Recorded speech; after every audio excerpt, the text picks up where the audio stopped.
문제입니다. 영어, 한국어? 한국어, 러시아어, 독일어, 불어, 뭐 스페인어.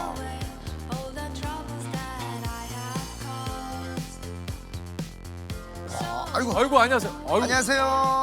아유, 안녕하세요. 네, 반갑습니다. 안녕하세요. 반갑습니다. 제가 소개를 드리겠습니다. 45년 전 운명처럼 한국어를 만나 사랑에 빠지더니 미국의 세계 유일 한국어 마을까지 세운 로스킨 교수님이십니다. 아유, 안녕하세요. 반갑습니다.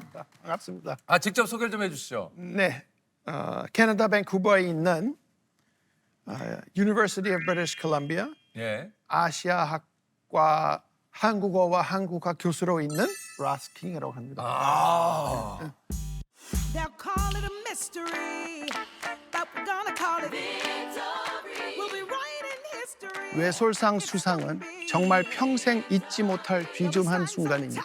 저 보통 그 로스킨 교수님이 22개 국어를 이게 사실은 또 네네. 구사하시고 진짜 원활하게 하실 수 있는 능통한 거는 이게 한 8개 국어 아니 정도. 근데 다 잘 하는 게 아니라 네. 조금씩 배웠던 얘기고요. 영어, 영어, 한국어, 한국어, 러시아어, 러시아어. 그리고 독일어, 불어, 뭐 스페인어 그 정도. 그리고 뭐 한문은 뭐 말하는 건 아니고. 대학교랑 대학원에서 적어도 1년씩 공부를 했었습니다. 예. 아, 그렇군요. 네. 한국어를 네. 이게 이제 45년 전이면은 그러면 80년대입니까? 1980년부터 대학교 2학년 때 예일대를 다니면서 시작했습니다. 와. 그러면은 실제로 한국어를 저보다 더 오래 하신 거네요. 아, 진짜 그렇죠. 네, 제가 82년생입니다. 예, 그런 아니 진짜 한국어를 더 오래 하셨네요, 네. 교수님이. 아니 그리고 더 중요한 거는 지금은 이제 유튜브라든가 여러 가지 이제 외국어를 뭐 이제 배울 수 있는 사실 매체라든가 방식이 굉장히 많았었지만 80년대는 거의 한국어를 황무지였습니다, 완전히. 그쵸. 아예 그 교재도 제대로 된 게 없었고 사실 예일대에서도 한국말 안 가르쳤습니다. 와. 프로그램 그래서 할 수 없이 독학을 했죠. 와, 근데 그게 독학이 와, 가능한가요? 대단하시네요. 뭐 가능합니다. 우리 교수님이 어떻게 이렇게 한국어와 지금 40년 이상의 인연을 맺게 됐는지가 좀 굉장히 좀 궁금합니다. 네. 처음에는 언어학을 통해서 그래서 순전히 지적인 호기심 때문에 배우기 시작했습니다. 처음에는요? 처음에는. 그리고 제 바로 위에 있는 그 한국학 세대를 보면 거의가 저기 평화봉사단 아니면 미군 아니면 선교사 그런 출신들인데 네. 저는 아마 제일 처음으로 순전히 호기심 때문에 지적인 호기심 때문에 배우기 시작한 사람이 아닌가 싶어요. 1980년 그 대학교 1학년 끝마치고 버클리 그 UC 버클리 가서 여름 동안 이제 중국어 현대 중국어를 배우고 있었어요. 집중적으로 이렇게 노트에다가 편지를 쓰고 있었어요. 근데 그 펜의 끄트머리에서 나오는 글자가 굉장히 예뻤고 이렇게 흘러나오고 있었어요. 근데 그건 한글이었어요. 그래서 그걸 보고 예일 가서 배우기 시작한 거예요. 예. 그래서 불쑥 81년도에 한국에 이렇게 오셨다고 그래요. 81년도 여름에 왔어요. 여름에 오셨어요? 여름 방학 때. 처음에는 그 옛날 MBC 본부 바로 옆에 있었던 주로 신부님들한테 한국어를 가르치는 그런 어학원이 있었습니다. 네. 명도 언어연구원이라고 거기에서 한 6주 정도 다니다가 그 이후로는 계속 독학을 했습니다. 예. 와. 그 80년대 초반에 왔던 그 한국의 느낌은 좀 어떠셨어요, 교수님은? 뭐 모든 것이 새로웠죠. 저는 뭐 아무것도 모르는 상태. 그래서 정말 아무것도 몰랐어요. 그래서 와서 시끄럽지, 복잡하지. 왜냐하면 그때 당시에는 지하철 없었죠. 70년대에 1호선이 개통되고 2호선이 막 공사 중이었어요. 아니 이게 사실은 이제 어학원에서도 이제 한국어를 배우셨지만 실질적으로 한국어가 많이 늘게 된 건 네. 우리 그 주변에 계시는 우리 아주머니들과의 좀 수다였다고 그래요. 네, 맞습니다. 예. 왜 그러냐면은 처음 왔을 때는 내 나이 또래 한인 대학생 하나 만나보자. 근데 이제 여러 명 만났죠. 근데 일단은 막 시작할 그런 단계인데 게임이 안 되는 거예요. 그래서 마침 그때 그 미 8군 그 베이스에 들어갈 수 있는 그런 패스를 아, 받았어요. 예. 예. 그리고 바로 옆에 장교들을 위한 이발소가 있었어요. 예, 예. 근데 이발소에 아주마 한 4명? 4명이 그냥 할 일 없이 그냥 파리를 날리고 있어요. 그래서 들어가서 하루 종일 이렇게 수다를 떨었죠. 그분들과 얘기를 나누고. 예, 그래서 사실 그분들 덕분에 한국말 좀 하게 됐습니다. 아니 어쨌든 이후에 이제 한국 역사까지 공부하기 위해서 이제 하버드 대학원에 진학을 하셨는데 거기서 지금의 우리 그 아내분을 만나셨다 그래요. 네, 맞습니다. 예. 그때 기숙사 생활 이제 했는데요. 그날 다른 한국에서 온 유학생들하고 무슨 생일 파티를 했던 모양이에요. 근데 저의 방이 그 2층으로 들어가는 그 문 바로 앞에 있었어요. 근데 이 사람이 이제 이렇게 노크를 한 거예요. 문 열어달라고. 네. 근데 제가 마침 그 순간에 샤워에서 나오는 순간이었어요. 그래서 타월만 이렇게 걸치고 이렇게 문을 열어줬어요. 근데 네. 이 사람이 이렇게 눈 가리고 이렇게 쓱 이렇게 들어갔어요. 근데 난 봤어요. 예, 그래서 아름다운 여자이구나. 예, 그래서 빨리 옷을 입고 그런 이제 뛰쳐갔어요. 네. 그래, 가서 이제 한국말을 좀 하는 척 아니면 잘난 척했죠. 사실. 예, 좀 잘 보이고 싶고. 예. 근데 이 사람이 원래 교육학 박사예요. 교육학 전공이라서 그런지 제가 무슨 어학적인 그런 오류를 범했나 봐요. 그래서 실수를 했어요. 그래서 막 그 자리에서 그 많은 다른 한국 사람에서 아니 그렇게 얘기하는 게 아니라 이렇게 해야 된다고. 그래서 그 순간 이 사람하고 결혼해야겠다. 그래서 웬만한 한국 사람은 암만 실수를 해도 안 고쳐줘요. 예. 그래서 안녕하세요만 하면 우리말 너무 잘하신다 막 그런 거짓 칭찬을 해주는데 이 사람이 직접 아주 무자비하게 정확하게. 예, 정확하게. 그래서 난 이 사람과 결혼해야겠다. 아니 어쨌든 지금 이제 교수님께서는 캐나다에서 이제 한국어를 학생들에 가르치고 계신데 지금 저 현재 한국어과 학생들은 몇 명 정도 됩니까? 250명 내지 300명 예, 1년에. 1년에? 예. 그래서 지금까지 한국학 박사 6명 이제 배출을 했는데요. 1호가 박사 제1호가 지금 스탠포드 대학교 교수가 됐고요. 그리고 박사 제2호는 하버드 교수가 됐고. 어쨌든 로스킨 교수님께서 그러니까 이제 한국과 깊은 인연을 이렇게 맺고 계신데 여기서 끝이 아닌 게 1999년도에 미국의 세계 최초 한국어 마을까지 지으셨다고 해요. 네. 이 숲속의 호수라는 마을 좀 소개를 좀 해주시죠.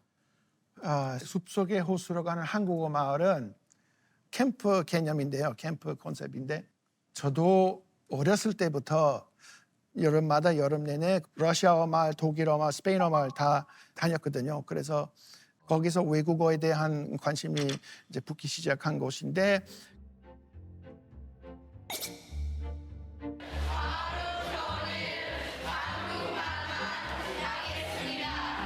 호수 주세요, 호수. 뭐를 좋아요? 채정. 한국어 마을이 청소년들에게 4주간 함께 생활하면서 한국어, 한국 문화, 뭐 그다음에 뭐 이제 케이팝, 뭐 댄스라든가 뭐 부채춤, 태권도 뭐 여러 가지 액티비티를 통해서 자연스럽게 좀 한국어를 좀 접할 수 있는.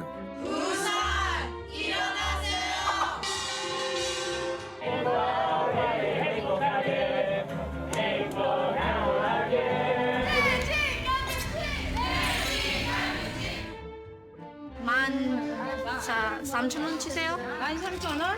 만원? 하루 종일 아이들이 이렇게 한국어에 그렇죠. 노출될 수 있게끔 그리고 한글 보일 수 있게끔 한글이 들릴 수 있게끔 그런 환경을 만들어주는 거죠. 그런 거예요. 예. 야, 이게 지금 99년부터 운영을 하셨으니까 와, 꽤 됐네요. 이제 20년 넘었죠. 20년 25년 넘었습니다. 이게 뭐 저 세계 각국에서 이곳으로 좀 오신다고 하고요.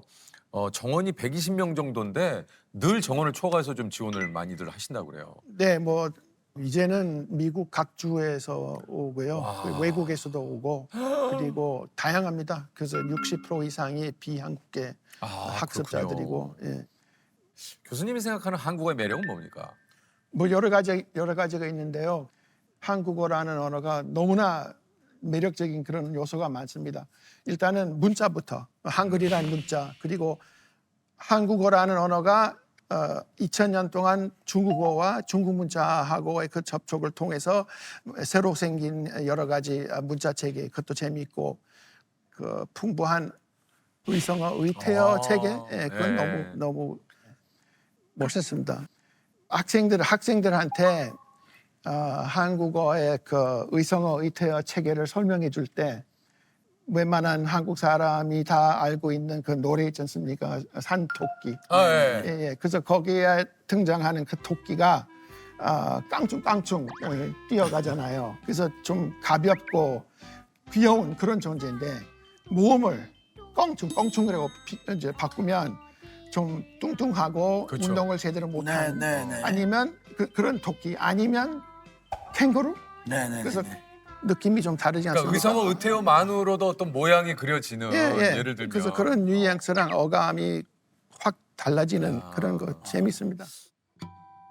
처음에 들어왔을 때는 그저 덤덤히 이제 아무 말 없이 뭐 1주나 2주 동안 지내다가 갑자기 이제 이렇게 말이 트이는 그런 케이스 많이 봅니다. 2주나 4주 동안 열심히 이렇게 놀다가 간 아이들이 이제 집에 가서 이메일이나 이제 편지가 와요. 그래서 아직까지도 꿈속에서 노래를 부르고 한국말을 쓰고 있다는 그런 거죠. 저도 직접 경험해봤습니다. 그래서 숲속의 호수 과반수가 대학교 이제 진학하게 될 때는 꼭 한국어를 제공하는 대학교로 이제 진학을 하는 거예요. 그래서 말하자면 평생 한국어 학습자를 만들어내는 거죠. 아니 어쨌든 반평생 이상 이 사실은 어떻게 보면 언어를 연구하시고 또 공부를 해 오셨는데 언어를 좀 빨리 배울 수 있는 방법이 좀 있습니까? 이게 어떻습니까? 그좀 미친 듯이 공부를 해야 됩니다. 그거밖에 없죠? 예. 그거밖에 없는 거죠. 교수님 그렇죠? 그거밖에 없는 거죠? 네, 그리고 그 언어하고 뭔가 좀 감정적인 그런 연결고리가 있어야 된다고 생각을 해요. 두 분 다 지금 교수님이시잖아요. 그러니까 공부를 정말 얼마나 열심히 하셨겠어요. 다른 타국의 어떤 언어를 한다라는 게 참 너무 우리가 가지고 있는 로망이잖아요. 공부를 무자비하게 해야 됩니다. 무자비하게 미친 듯이. 그리고 저 같은 영어 화자가 한국어를 배우게 되면 적어도 10년 잡아야 돼요. 10년이요? 예. 그래서 긴 호흡으로. 가끔 어디서 보면 뭐 3개월만 하면 뭐 영어도 뭐 뚝딱 된다고 막 이렇게 얘기 안 되죠? 안 되죠. 예. 10년. 혹시 그 교수님에게 끝으로 한번 여쭤보고 싶습니다. 교수님에게 한국어란 뭡니까? 밑 빠진 도개. 네. 예, 그런 거. 물 붓듯이 예. 끊임없이. 암만 공부를 해도 끝이 없어요. 참 정말 대단하시네요. 교수님 뭐 지금도 뉴스를 틀어놓고 하신대요? 네. 한국 그 뉴스라든가. 6시 한국의 6시 뉴스가 가장 어렵습니다. 공부가 됩니까? 새로운 단어들이라든가. 공부가 됩니다. 혹시 교수님 얘기를 들으면서 우리가 한국어에 대해서 이렇게 공부를 해본 적이 있나? 라는 생각이 진짜 들었어요. 이게 사실 우리가 쓰는 언어인데도 불구하고 이 한국어에 대한 애정과 사랑, 참 교수님께 다시 한번 박수를 한번 좀 보내드리고 싶습니다. 한국처럼 고유한 문자를 가지고 있고 그리고 그 창제부터 모든 사실이 알려진 케이스가 한국이 유일하거든요. 보통 누가 언제 그리고 어떻게 구체적으로 만들었는지 잘 알 수가 없어요. 근데 굉장히 창의적이고 재미있고 그래서 저도 계속 공부를 하고 있는데요. 하루에 10시간, 12시간 적어도 민족으로만 그래서 이제 배우는 게 아니라 탈민족으로서의 한국어 교육을 해야 된다. 해외 한국어 보급이 잘 되게끔 좀 더 좋은 투자를 했으면 좋겠습니다.